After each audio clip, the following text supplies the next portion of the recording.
Pagkakasakit at kamatayan, pwedeng iwasan dahil sa modernong panahon. It's the deaths which keeps me up at night. No one should be dying of mal, not with all this technology available, not with all those volunteers available, not with all those doctors in the hospital. It shouldn't be happening. Ang dating nakamamatay na sakit na malaria, mabilis nang ma-detect at may mabisang gamot. At gusto po natin, lalo na po sa mga kabataan, na makita agad yung simptomas at maagapan para po hindi tayo bumaba pa ang immune system, mapamahal at mapatagal yung sakit sa atin. Ang pagtutulungan ng pribado at gobyerno para tuluyan ang masupil ang malaria sa bansa. Ating sundan. Ito po si Paring Ray Lapid. Ang malaking tulong ng self-test kits at gamot para labanan ng mabilis ang malaria, ating alamin. Ako naman ang inyong kasangga, JR Langit.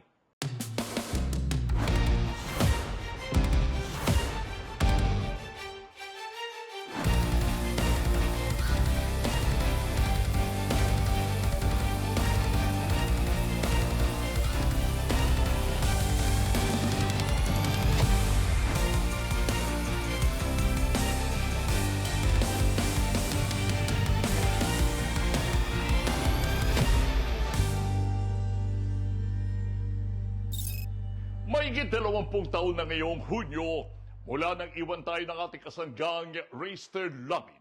Kasama ang kanyang crew noong 2005 na nagtungo sa Palawan para tuklasin ang umano'y misteryosong sakit na tumama sa mga katutubo kung tawagin ay mga taot bato.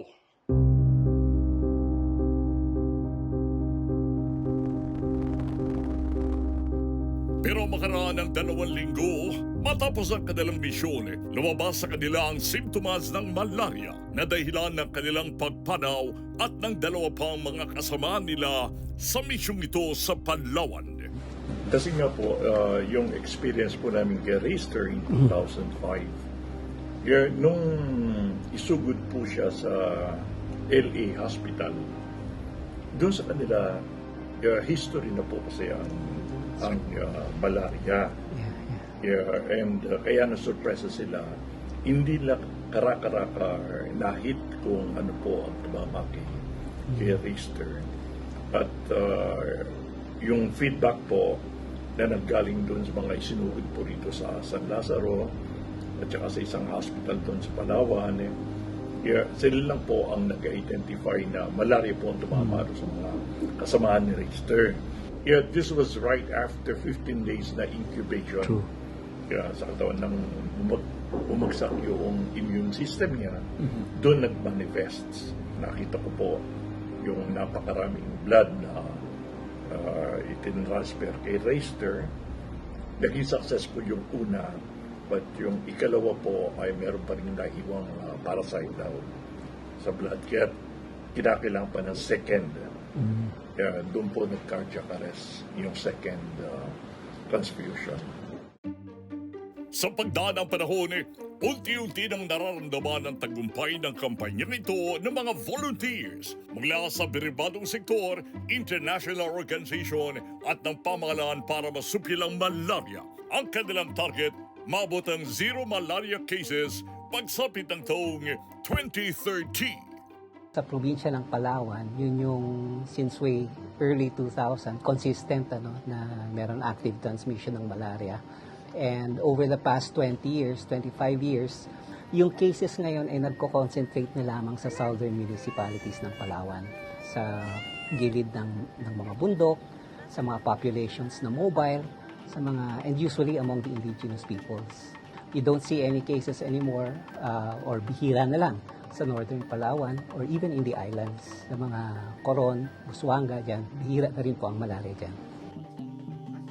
Bagamat may paisa-isa pa mga kaso ng mga malaria sa ibang lugar, sa ibang bahagi ng Palawan, kapansin-pansin na ang mga epekto nito ay hindi na ganoon kaseryoso at biyahe pa sila sa iba pang mga lugar sa bahagi ng southern Palawan. 3 probinsya nagko-contribute to 97% of cases. 62% comes from the municipality. Munisipyo. About 22% comes from Brooks Point.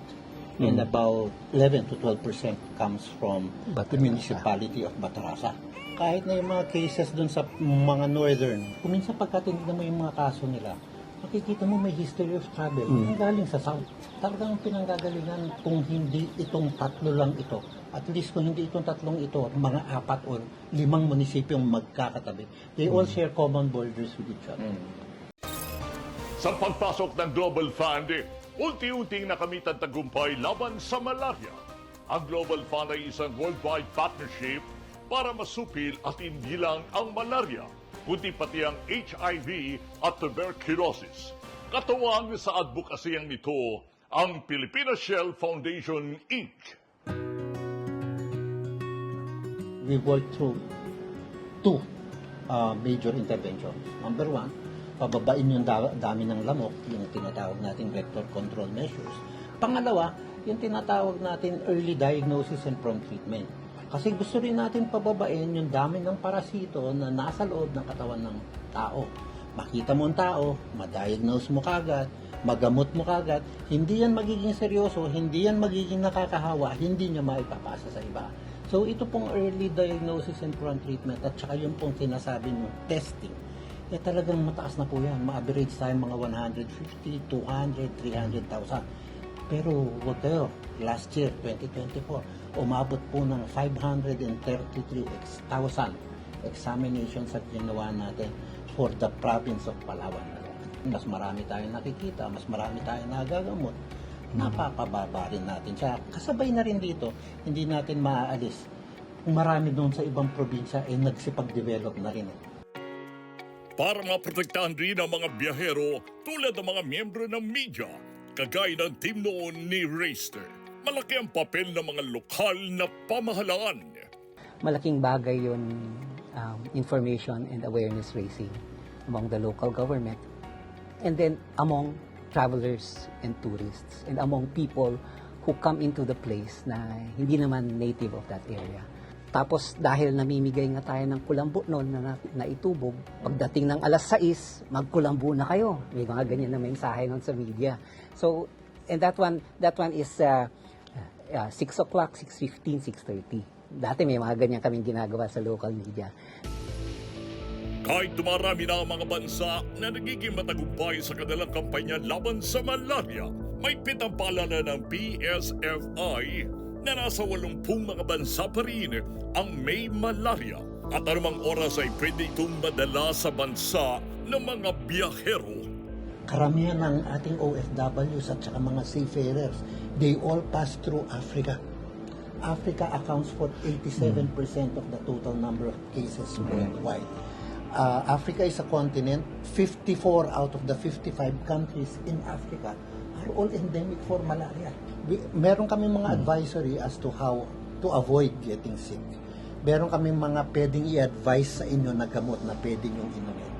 Pero yung mga gamot kasi hindi siya 100%. At saka it's not without any side effects. If you're still there, stay there for the longest period of time. So what do we do instead? If you go to Palawan, you go mountaineering in Palawan, in any of the municipalities, Patarasa, Brooks Point, Rizal, okay? If you go to any of those places, we will tell you to go pass by the local tourism office. The local tourism office will give you a flyer. These are the people you can get in touch with. These are the numbers you can call. These are the places you can go to. Pagkagaling mo dito, pagbalik mo, pwede magpa-check ka. 14 days after coming from this place, have yourself check whether you feel something or not. Kung wala ka nararamdaman, ay magpa-check ka na rin. No, sorry. These kits will go a long way.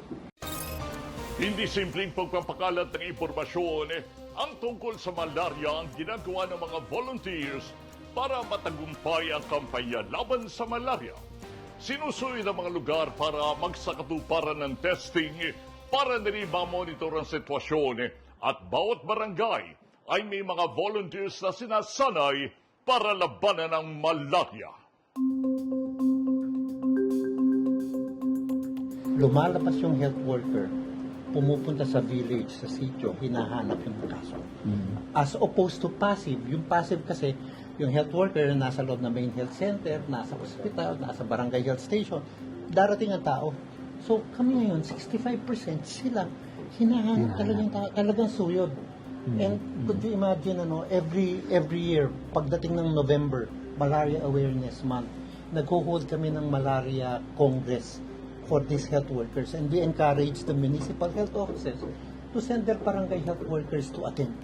Last year, 7,500 barangay health community volunteer health workers attended. Hindi pa lahat yun.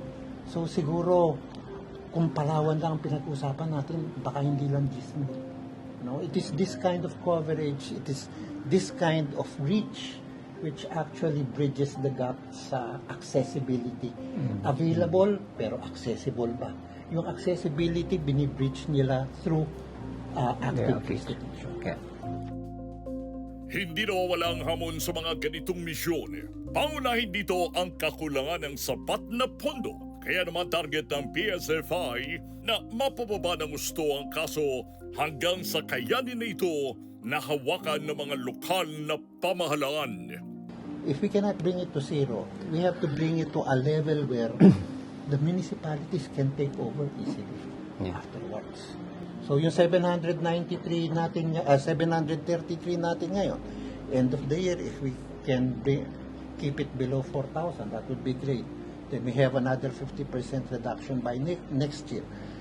If we can have it lower than 2,000, that would be easier for the municipalities to handle rather than if they were talking about 5,000 or 10,000.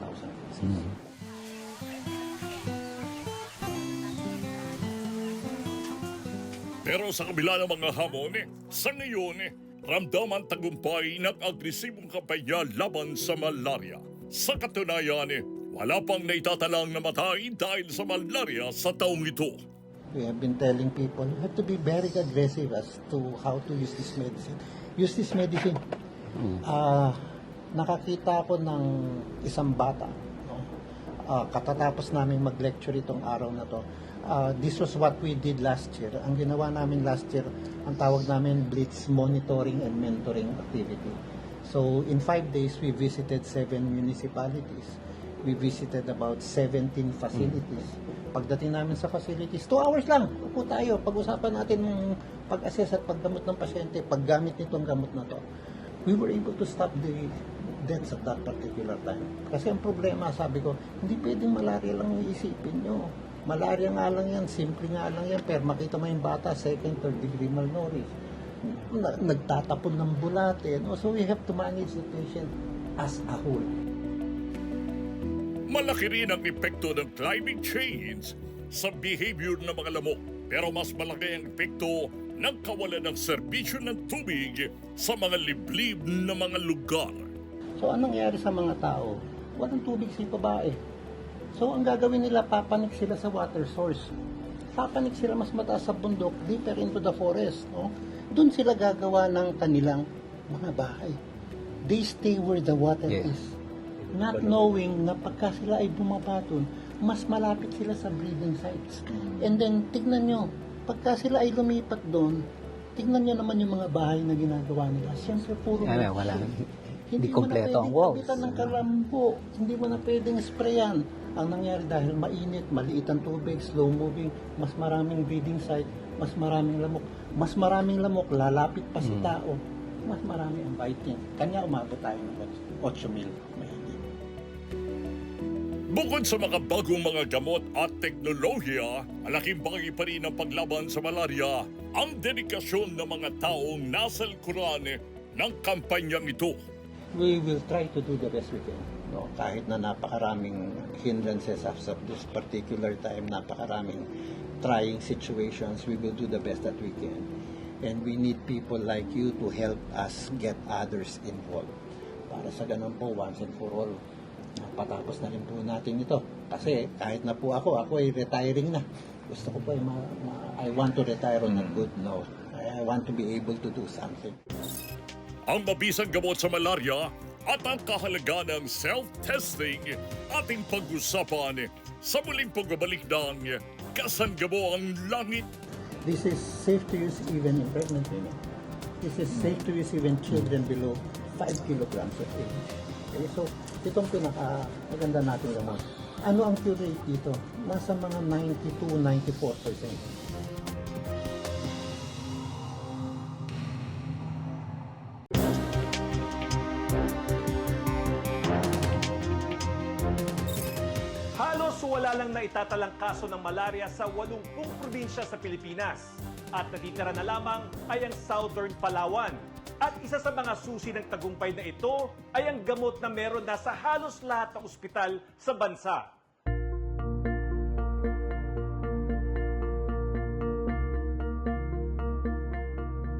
This is safe to use even in pregnant women. This is safe to use even children below 5 kilograms of age. Okay, so itong pinaka-maganda nating gamot. Ano ang cure rate dito? Nasa mga 92-94%. Within 3 days, kung ang parasite density count mo, yung dami ng parasito sa loob ng katawan mo, ay nasa 100,000. Within 3 days, dapat it's either zero ka na o yun ay napababa mo na lang to 10 to 15,000. Now, hindi tayo naghihintay na magkaroon ng problema to. Pinasok na natin ito. Ito ang second line drug na tinatawag. This is easier to use than this because this is only 3 tablets. Ito 24 tablets, ito 3 tablets. Ito 6 na painuman, ito isang painuman lang sa loob ng isang araw. Pero sa kahit anong uri ng sakit, pwede itong maiwasan kung maaga natin itong malalaman. Paminsan po kasi mayroon po tayong mga simptomas na kailangan i-address agad na once makita natin agad, malalaman na natin agad kung kailangan ba natin mag-proceed sa hospital kaagaran or baka meron tayong paunang lunas. Lalo na po yung mga dengue, yung mga COVID. Pag makita po natin yung sintomas yan, baka mailagyan na po natin ng konting gamutan bago po tayo magtungo sa ospital. At maaari din po itong makatulong sa diagnosis ng hospital kapag meron na po tayong initial diagnosis or initial results dun sa test kits natin. Actually po, ginawa ang test kits para po magkaroon tayo ng early diagnosis at makita agad kung ito ba ay may sintomas ng isang sakit. Pag nakita po yun, mas kaagaran nakikita ng mga doktor o ng ospital ano yung karampatang lunas. Sa loob lamang ng 20 hanggang 30 minuto, pwede mo nang malaman kung positibo ka sa malaria. Lahat po ng ating mga komunidad, mapabahay, mapatrabaho, maari pong magkaroon na ngayon ng self-test kit para makita nyo na agad kung meron kayong simptomas at mabigyan kayo ng karampatang lunas kaagad-agad. Ginagawa ito through dugo. Meron po tayong piniprick, no, na maliit lang, halos hindi na po yan masakit ngayon. Ilang minuto lang po malalaman nyo kung positive kayo ng malaria. Maliit lang po at meron na po siyang procedure sa loob kung paano natin makikitang positive. From there, we can now go to hospitals sa ating mga preferred clinics or mga medical facility para po mabigyan ng karampatang lunas. Pwede itong gamitin ng kahit na sino at hanggang 98% ang accuracy nito. Kahit sino po, pwede po dito. Wala po siyang pinipili kasi ito po ay good for all users with instructions and proper use naman po ng ating test kit. Ang mga malaria self-test kits natin ay hindi po bumababa sa 98% accuracy. Ito po ay kinonsulta din namin sa aming mga partner doctors at ang kanyang accuracy po ay mataas. At nako-consider po talaga siya nakaka-detect ng mga sintomas ng malaria. Ang maganda sa self-test kits ay may kakayahang itong ma-detect ang sakit kahit sa unang araw pa lang na naramdaman ang sintomas. Hindi rin ito mahirap hanapin dahil nabibili ito sa butika kahit walang reseta sa abot kayang halaga. Agad-agad pwede niyo po magamit yung test kit. Accurate po siya para meron na po kayong batayan kung maaari na po kayong pumunta sa nearest medical facility. At the same time, paunang lunas po agad sa bahay. Pagdating naman po sa malaria test kits, papaano po siya gumagana at papaano gamitin? Ang dengue self-test kit po natin ay parang malaria test kit din po. Ito ay piniprick din po sa kamay. Again, as may instruction po sa loob, kumukuha lang po tayo ng maliit na kapiraso po ng sample ng dugo para po ilalagay po doon sa test kit po natin at doon po sasabihin po kung positive or negative po siya doon sa sintomas at kaagaran po, within a few minutes lang po din yon, may resulta na rin po siya. Bukod sa mga sakit na dala ng kagat ng lamok, may iba't ibang self-test kits na rin sa merkado. Kabilang dyan ang tinatawag nilang 5-in-1 self-test kits na kayang mag-detect ng 5 klase ng respiratory disease. Nandyan po yung influenza A, influenza B as in boy, RSV, ayan, saka yung tinatawag nating Mycoplasma pneumonia. Dito po kasi, dahil sa simpleng ubo lang, minsan nakakakuha po tayo sa society or sa community natin nang hindi natin nalalaman. At minsan, doon pa lang, mabilis po siya nag-spread. So yung 5-in-1 po na yan, yun ang aim po niya. Lalo na po yung pag-prevent po natin sa tinatawag na pertussis na tinawag po recently sa atin na outbreak. Yan po yung ini-aim at ina-address po ng 5-in-1 test kit natin. Sa panahon ng makabagong teknolohiya, marami ng buhay ang pwede nating mailigtas. Pero para sa mga advocates ng paglaban sa mga sakit na tulad ng malaria, napakahalaga pa rin ng pagpapakalat ng mga tamang impormasyon para makaiwas tayo sa sakit. At isa sa katuwang nila sa misyong yan ang Kasanggamo ang Langit. We're really grateful for this opportunity. It so happened that it was a contact from local Palawan media, tapos naalala niya na yung proyekto. This is the Philippine Malaria Network Office. Si Sir Raster Langit, he was one of the incorporators, SEC incorporators, way back 2007-2008. But unfortunately, hindi namin naituloy yung re-registration. Pero isa siya sa mga bungo because of his advocacy and passion way back then. Talagang sisikapin natin para ma-achieve yung goal na yan, 2030. Despite all the limitations, we know you are there. And thank you for, bringing those opportunities to up in the open para kahit tayo magtulungan locally para ma-push pa natin to in the light of, kahit walang external funding and so on. Nagkaroon rin po ng pagkakataon ng Kasanggamo ang Langit Foundation na makapag-donate ng nasa 1,000 malaria test kits sa ospital ng Parañaque City. Pangalan po ng buong leadership ng ating hospital ng Parañaque District 2, we would like to thank ang ating Kasanggamo sa Langit Foundation through si Sir Ray, Sir JR for donating this malaria test kits to our institution. Marami pong matutulungan ito ng mga kababayan natin dito sa Parañaque. Again, maraming salamat po.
Personal po para sa Kasanggamo ang Langit ang usapin ng malaria dahil sa nangyari sa ating kasanggang si Raster.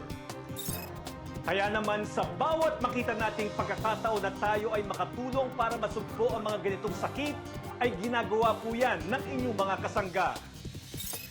At makakaasa po kayo na ating mga kababayan ng mga tamang impormasyon tungkol sa sakit nito at mga impormasyon kung paano lalabanan ay patuloy niya hatid sa inyo ng Kasanggamo ang Langit.